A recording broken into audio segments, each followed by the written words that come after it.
Hello everyone. आज का हमारा टॉपिक है डायनेमिक्स ऑफ डिजीज ट्रांसमिशन। हमारी जो डिजीजेस होती हैं वो या तो कम्युनिकेबल होती हैं या फिर नॉन कम्युनिकेबल। कम्युनिकेबल मतलब क्या, जो कम्युनिकेट हो जाती है, मतलब एक पर्सन से या एक ऑर्गेनिज्म से जो दूसरे में ट्रांसमिट हो जाती है, that is called communicable diseases. जैसे कि ट्यूबरक्लोसिस है, कॉमन कोल्ड है, या फिर एसटीडीज जो है मतलब एच आई वी इन्फेक्शन है, मतलब एड्स है। ये सब ट्रांसमिट हो जाती हैं एक पर्सन से दूसरे में, ठीक है।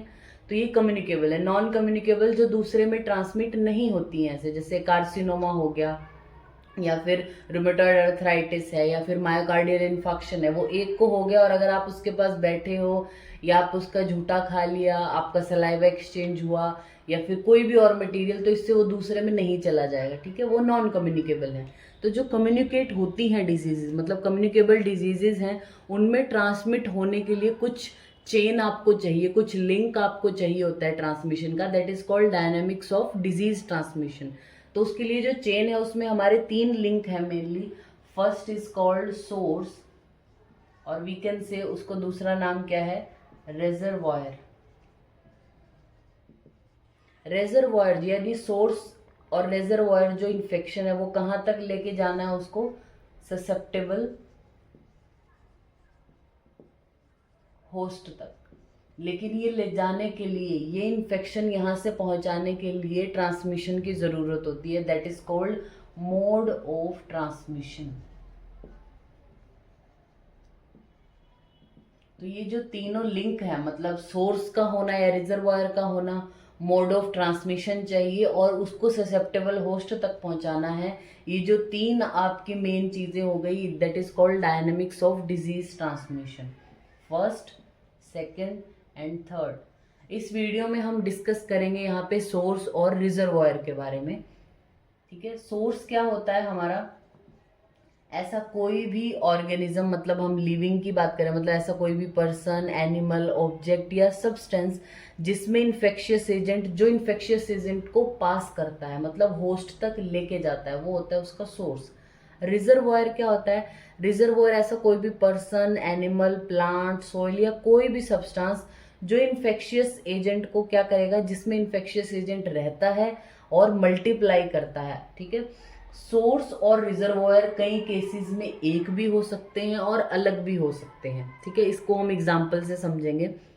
जैसे कि अगर हम बात करें हुकवॉर्म इन्फेक्शन की, हुकवॉर्म इन्फेक्शन में अब यहाँ पे हमारी जो सॉयल है, ठीक है, सॉयल जो है वो हमारा होता है सोर्स ऑफ इन्फेक्शन। मतलब वहां पे क्या हो रहा है, जो कंटेमिनेटेड सॉयल है वो वहां पे सोर्स ऑफ इन्फेक्शन है, क्योंकि वहां से इन्फेक्टेड ऑर्गेनिज्म जा रहा है। रिजर्वायर कौन है, उसमें मैन है, मतलब जब वो मैन में रहेगा उसमें मल्टीप्लाई करेगा और आगे अपने आप को पहुंचाएगा, वहां पे मैन क्या हो गया, रिजर्वायर। दूसरी हम बात करते हैं टेटनस की। टेटनस का जो इन्फेक्टिव एजेंट है वो सॉइल में ही रहता है और सॉइल में ही मल्टीप्लाई कर रहा है, तो उसका सोर्स और रिजर्वायर दोनों एक ही होते हैं, मतलब सॉइल, ठीक है।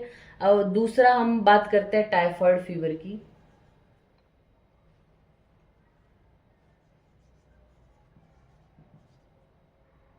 टाइफाइड फीवर की अगर हम बात करें, तो टाइफाइड फीवर में जो रिजर्वॉयर है, जो इन्फेक्शन को ले रहा है, यानी जिसमें इन्फेक्टिव एजेंट रह के मल्टीप्लाई कर रहा है, अपने आप को आगे बढ़ाएगा, वो होता है आपका मैन, मतलब जो भी जिसमें वो रह रहा है, वो केसेस भी हो सकते हैं और कैरियर्स भी हो सकते हैं। और सोर्स ऑफ इन्फेक्शन क्या है, जहां से वो दूसरे में फैलेगा, वो उसका यूरिन है, उसका फीकल मैटर है, यानी स्टूल है पेशेंट का, जहां पे वो फैलेगा। तो सोर्स और रिजर्वॉयर जो है वो अलग भी हो सकते हैं और कुछ कुछ कंडीशंस जैसे कि टेटनस उसमें सेम भी हो सकते हैं, ठीक है। तो अभी हम बात करें, अगर कुछ होते हैं होमोलोगस रिजर्वॉयर, कुछ होते हैं हेट्रोलोगस, ठीक है। होमोलोगस क्या, जहाँ पे एक ही स्पीशीज के मेंबर में वो जो कंट्रीब्यूशन या फिर जो ट्रांसमिशन है एक ही स्पीशीज में चलता रहता है, जैसे मैन टू मैन जा रहा है, वो होगा हमारा होमोलोगस या होमोजीनस। हिट्रोजीनस क्या होता है, जहां पे कोई और भी आ गया, जैसे अगर मैन में कोई डिजीज ट्रांसमिट हो रही है या मैन उसका केस है, तो फिर बर्ड इन्वॉल्व है या फिर एनिमल इन्वॉल्व है, तो वो हो जाएगा हमारा हिट्रोजीनस रिजर्वायर।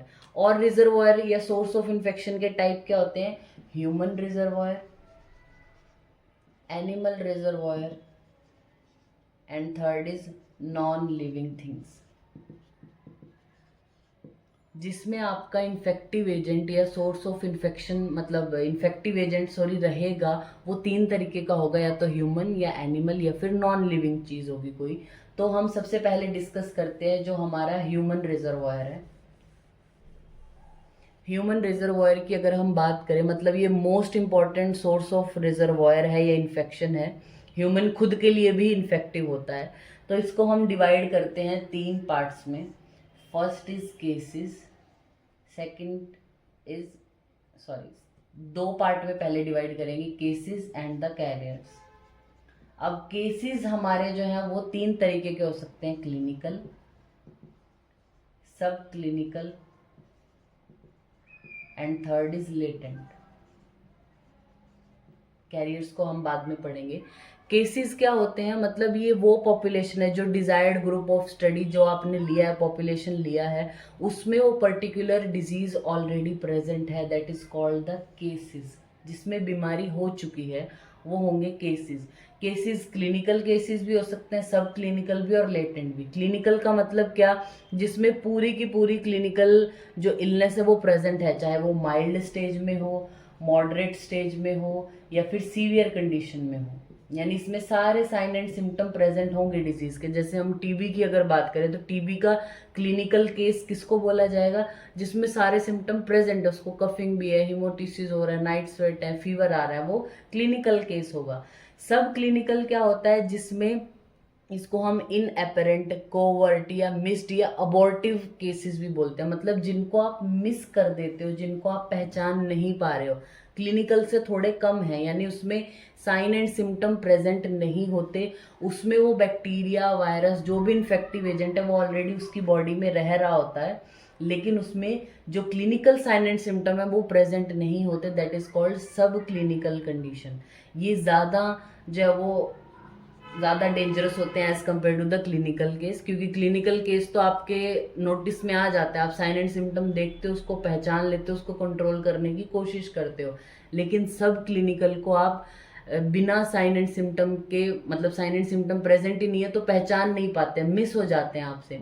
जब भी कभी अगर पेशेंट ऐसी अननोइंगली कुछ भी लेबोरेटरी इन्वेस्टिगेशन कराता है, उसमें आपको पता चलता है कि अरे इसमें तो ऐसा इन्फेक्शन है, वैसे आपको साइन एंड सिम्टम प्रेजेंट ना होने की वजह से पता ही नहीं चलता है। तीसरा है हमारा लेटेंट। लेटेंट का आप मतलब समझिए, लेटेंट मतलब डॉर्मेंट स्टेज में पड़ा रहता है, इसमें भी इन्फेक्टिव एजेंट उसकी बॉडी में ऑलरेडी है, लेकिन वो बिल्कुल डॉर्मेंट स्टेज में पड़ा है, कुछ नहीं कर रहा। सब क्लिनिकल वाले में था, फैला भी रहा है दूसरों को इन्फेक्शन, लेकिन उसमें साइन एंड सिम्टम नहीं आ रहे। लेटेंट वाले में साइन एंड सिम्टम भी नहीं आएंगे, वो दूसरों को भी नहीं फैलाता, वो सिर्फ कंडीशन का वेट करता है, ठीक है। जैसे अगर हम आयुर्वेद में इसकी बात करें तो विषम ज्वर की जब संप्राप्ति बताई आचार्य चरक ने, कि जैसे एक उन्होंने एग्जाम्पल दिया वहां पे कि ये भूमि है, भूमि पे ये बीज पड़ा हुआ है, ठीक है, बहुत टाइम से ये बीज बहुत सारे पड़े हुए हैं, लेकिन जब इनके फेवरेबल कंडीशन आएंगी, अभी ये कुछ पेड़ नहीं बने जा रहे, सभी बीज जो धरती पे पड़े हैं वो सभी पेड़ में कन्वर्ट नहीं होंगे, मतलब नेक्स्ट जो भी उनको बनाना है वो नहीं बनाएंगे। वो वेट करते हैं कि हमारे अनुकूल कब कंडीशन आएगी और हम कब डेवलप करेंगे खुद को। वैसे ही लेटेंट इन्फेक्शन में क्या होता है, या लेटेंट केसेस में क्या होता है कि जो भी इन्फेक्टिव एजेंट है वो डॉर्मेंट स्टेज में पड़ा रहता है, मतलब सोया रहता है, कुछ करता नहीं है, बस एक जगह पड़ा हुआ है। जब उसको ऐसा मिला कि अरे अब थोड़ा सा फेवरेबल कंडीशन आई, इसकी इम्यूनिटी थोड़ी लो हो रही है, मेरे लिए फेवरेबल इन्वायरमेंट है, तब वो जाके क्लिनिकल केस या सब क्लिनिकल में कन्वर्ट हो जाता है। दूसरी हमारी केसेस की और कौन सी क्लासिफिकेशन हो सकती है, एपिडेमियोलॉजिकली अगर हम बात करें, क्योंकि हम एपिडेमियोलॉजी को इसमें पढ़ रहे हैं, तो एपिडेमियोलॉजिकली जो केसेस होते हैं वो 3 तरीके के होते हैं, प्राइमरी केस, शॉर्ट में मैं लिखती हूँ secondary case and the index case, ठीक है। प्राइमरी केस क्या होता है, जिसको सबसे पहले मतलब कम्युनिकेबल डिजीज का फर्स्ट केस जो होगा that is called primary case, ठीक है। सेकेंडरी क्या होगा, अब ये प्राइमरी दूसरों को भी इन्फेक्शन देता रहता है, तो जो इससे इफेक्ट हो रहा है that is called secondary case. जैसे सपोज ये एक क्लासरूम है, इसमें यहाँ पे 10 स्टूडेंट बैठे हुए हैं मान लीजिए आप, और इस स्टूडेंट को सबसे पहले कॉमन कोल्ड हुआ, मतलब कोल्ड हो गया है इसको, तो ये हमारा हुआ प्राइमरी केस। जब इसको कोल्ड होने की वजह से इसके कांटेक्ट में ये 2-3 बच्चे और आए और इनको भी कॉमन कोल्ड हो गया, these are called secondary cases. ठीक है, इनको हम बोलेंगे सेकेंडरी, मतलब सबसे पहले इन्फेक्शन तो इसी को हुआ था। फिर क्या होता है, अभी कोई सपोज करो इसको इस क्लास में कोई एपिडेमियोलॉजिकल स्टडी के लिए कोई आया बाहर से और उसने नोटिस किया सबसे पहले इसको, उसको इनमें नहीं इतना कुछ देखने को मिला, लेकिन उसने इसको नोटिस सबसे पहले किया कि इसको इन्फेक्शन है, that is called index case, जिसमें सबसे पहले अटेंशन दी है जिसको, वो प्राइमरी भी हो सकता है और सेकेंडरी भी। कई बार प्राइमरी जिसको सबसे पहले हुआ था वो आपको समझ में ही नहीं आता है, या फिर इसका इन्फेक्शन तो ठीक हो गया 2 दिन में लेकिन अब ये इन्फेक्टेड है, तो प्राइमरी केस तो यही रहा, सेकेंडरी ये बन गए, लेकिन इसको इसका तो पता ही नहीं चला एपिडेमियोलॉजी वाले को, इसको तो इसका पता चला सबसे पहले, तो ये यहाँ पे हमारा इंडेक्स केस बन जाता है। ठीक है, तो ये होगी केसेस की सीरीज हमारी, यानी केसेस के क्या क्या टाइप्स हैं। अब हम बात करते हैं कैरियर्स की। कैरियर क्या होंगे ये हमेशा ध्यान रखना है आपको, 3 चीज़ों को फुलफिल करना होता है कैरियर को। First is presence of infective agent, जो भी इन्फेक्शन कॉज कर रहा है वो एजेंट उसकी बॉडी में ऑलरेडी प्रेजेंट है। सेकेंड क्राइटेरिया जो ये फुलफिल करता है, absence of sine and symptoms, कोई साइन एंड सिम्टम आपको मिलेंगे नहीं। थर्ड पॉइंट आपके पास आ जाता है वहाँ पे, ये है कि शेडिंग ऑफ डिजीज एजेंट, जो डिजीज कॉजिंग एजेंट है वो अपनी बॉडी से ये ऑलरेडी श्रेड कर रहा होता है, यानी ये दूसरों को बीमारी फैला रहा है उस कंडीशन में। अब हम बात करेंगे, अब ऐसे तो सब क्लिनिकल वालों की भी आप बात करोगे कि सब क्लिनिकल में भी साइन एंड सिम्टम थे नहीं, इन्फेक्टिव एजेंट था उसमें और श्रेडिंग। क्या होता है ना कि जो सब क्लिनिकल वाला है उसको वो नुकसान पहुंचा रहा होता है, जिसकी बॉडी में वो रह रहा है, सब क्लिनिकल केस की अगर हम बात करें उसकी बॉडी को वो नुकसान पहुंचाएगा और वो आने वाले टाइम में उसमें भी सिम्टम कॉज करेगा ही। अभी ऐसी कंडीशन होती है कि अभी नहीं करा, that is called sub clinical, लेकिन कैरियर वाले को इसको कोई दिक्कत नहीं हो रही होती। जैसे कि किसी ने अगर किसी डिजीज के लिए इनएडिक्वेट ट्रीटमेंट लिया या उसका इम्यून रिस्पॉन्स ऐसा हो गया कि इन्फेक्टिव एजेंट पूरे तरीके से मरा नहीं है, मतलब उसकी बॉडी को नुकसान नहीं पहुंचा रहा लेकिन उसकी बॉडी में प्रेजेंट है, साइन एंड सिम्टम आ नहीं रहे हैं और उसकी बॉडी से वो डिजीज जो ऑर्गेनिज्म है, डिजीजिंग एजेंट है जो डिजीज कॉज कर रहा है, उसकी बॉडी से कॉन्टिन्यूसली निकल रहा है, मतलब वो स्टूल के थ्रू, उसके यूरिन के थ्रू, उसके सलाइवा के थ्रू वो बॉडी से उसको निकाल रहा होता है। ठीक है, कैरियर्स की बात करते हैं। अब कैरियर्स के टाइप की बात करेंगे। अगर हम बात करें इसके टाइप की तो मेन टाइप जो है वो उसके पहला है incubatory, second is convalescent, third is healthy. Incubatory क्या नाम से ही पता चल रहा है, मतलब इंक्यूबेशन पीरियड जो होता है उस टाइम में जब कैरियर की फॉर्म में हो, जैसे कि इन्फेक्टिव एजेंट ये किसी की बॉडी में एंटर किया, ये बैक्टीरिया था, ये इस पर्सन की बॉडी में एंटर किया, एंट्री करने के बाद जब एंट्री हुई जिस दिन और पहला साइन एंड सिम्टम जिस दिन आता है, इसके बीच के पीरियड को हम बोलते हैं इंक्यूबेशन पीरियड। इस पीरियड में आपको नहीं पता चलता कि किसी की बॉडी में कोई ऑर्गेनिज्म है या नहीं है, तो उस टाइम पे जब वो दूसरों को भी फैला रहा है वो disease, that is called incubatory carrier. Convalescent carriers क्या होते हैं, मतलब जो डिजीज की ऐसी अवस्था में, जैसे कि वो डिजीज से थोड़े ठीक हो रहे होते हैं लेकिन खुद तो ठीक हो गए लेकिन फिर भी उनके अंदर इन्फेक्टिव एजेंट प्रेजेंट है और वो दूसरों को वो बीमारी फैला रहे हैं, अच्छे से ठीक नहीं हुए हैं, that is called convalescent carrier. और हेल्दी कैरियर्स क्या होते हैं, मतलब जो सब क्लिनिकल केस में मर्ज होंगे, मतलब सब क्लिनिकल से वो कैरियर्स में कन्वर्ट हो जाते हैं, मतलब इनमें कुछ साइन एंड सिम्टम नहीं आ रहे, ये मस्त अच्छा जी रहे हैं अपना, लेकिन दूसरों को वो जो ऑर्गेनिज्म है श्रेड कर रहे हैं और दूसरों को फैला रहे हैं। अगर हम ड्यूरेशन के हिसाब से देखें तो कैरियर 2 तरीके का होता है, टेम्पररी, शॉर्ट में मैं लिख रही हूँ यहाँ पे टेम्पररी एंड क्रॉनिक। टेम्पररी नाम से ही पता चल रहा है, मतलब कुछ पीरियड ऑफ टाइम के लिए, शॉर्ट पीरियड ऑफ टाइम के लिए जब इन्फेक्टिव एजेंट जो वो अपनी बॉडी से निकाल रहा होता है, यानी कुछ टाइम के लिए ही वो कैरियर की तरह काम करता है, तो वो टेम्परेरी कैरियर्स होते हैं। और क्रॉनिक कैरियर्स क्या होते हैं, जो बहुत लॉन्ग टाइम तक, आपने देखा होगा किसी पेशेंट को कि जैसे उनको टाइफाइड हो गया, एक बार टाइफाइड हुआ तो नेक्स्ट सीजन जब आएगा 1 साल बाद फिर से उनको टाइफाइड हो जाता है, कुछ सालों बाद फिर से टाइफाइड हो जाता है। तो वो क्या है, क्रॉनिक कैरियर्स होते हैं, यानी उनकी बॉडी में वो ऑर्गेनिज्म प्रेजेंट है। बाद में वो जाके फिर से जब उसको थोड़ा लगेगा अपनी उसकी इम्यूनिटी कम हुई, अपनी पावर बढ़ा ली इन्फेक्टिव एजेंट ने, फिर से वो बीमारी कॉज कर देगा।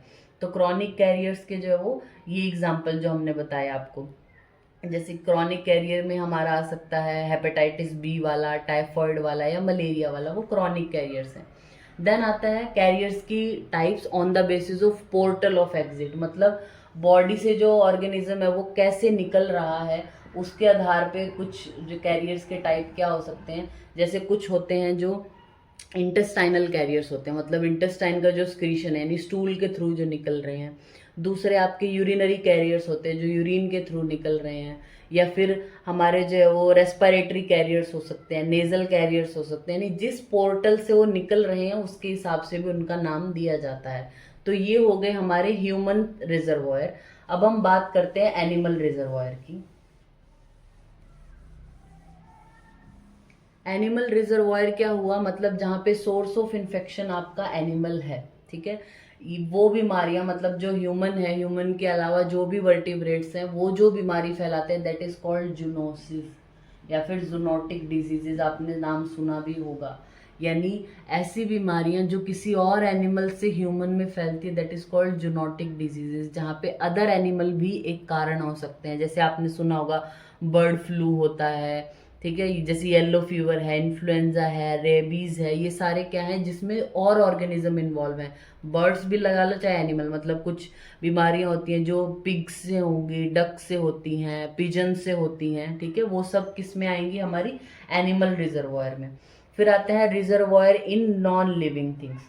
नॉन लिविंग थिंग्स में मेनली हमारा रिजर्वॉयर है सोल या फिर सॉइल, सॉइल के अलावा और भी जो इन एनिमल जो मैटर है, मतलब एनिमल और ह्यूमन को छोड़ के बाकी जो बच गए वो सारे किस में आते हैं, नॉन लिविंग थिंग्स में, नॉन लिविंग रिजर्वॉयर्स में। मेनली उनमें सॉइल आती है जो एक रिजर्वॉयर की तरह काम करती है। इसका एग्जांपल हमने आपको बताया था, टेटनस या फिर एंथ्रेक्स, इन दोनों के लिए सॉइल एक रिजर्वॉयर का काम करती है। तो ये हमारा टॉपिक हो गया सोर्स और reservoir which of 3 types, human, animal and non living. Human में केसेस और कैरियर्स आते हैं। केसेस भी हमारे क्लिनिकल, सब क्लिनिकल और लेटेंट आते हैं, और प्राइमरी, सेकेंडरी और इंडेक्स केस आता है। एनिमल फिर कैरियर्स आते हैं। कैरियर्स इंक्यूबेटरी, कन्वल्सेंट और हेल्दी होंगे। ड्यूरेशन के हिसाब से टेम्परेरी या क्रॉनिक होते हैं, और पोर्टल ऑफ एंट्री के according urinary carriers, intestinal, respiratory या फिर जो भी जिस भी पोर्टल से निकल रहे हैं उसके अकॉर्डिंग उनका नाम हो सकता है। और एनिमल रिजर्वॉयर होते हैं, और reservoir in non living things. Next video में हम अपने बात करेंगे mode of transmission and susceptible host के बारे में। Thank you.